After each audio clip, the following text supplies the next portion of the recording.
लाठीसुन बोकेर हामी नानी गइसकेको छ। यो आले गाउँको मुनि जति सक्दो लाइन क्लियर गरिदिनु न जेसीबीलाई। आले गाउँको मुनि जेसीबी छ भने काइन्डली क्लियर गरिदिनुहोस् हामीलाई। यहाँ उयो बोक्नु साह्रो परिरहेको छ, बडी बोक्नु। नानी गइसक्यो।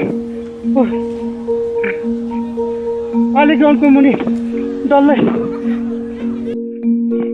यहाँनिर सबै झरेको छ। ल यो कसले फेरि यस्तै ढुङ्गा राख्यो बाटोमा। यहाँ पेसेन्टहरूको ओदर गर्नुपर्ने। यहाँ ढुङ्गा यसरी राख्नु हुन्थेन। कसको कसले राखेको यो ढुङ्गा? पेसेन्टहरू ल्याउनुपर्छ हस्पिटलमा। यो यहाँको यो एउटा गाडी पठाइदिनुहोस् न अहिलेसम्म।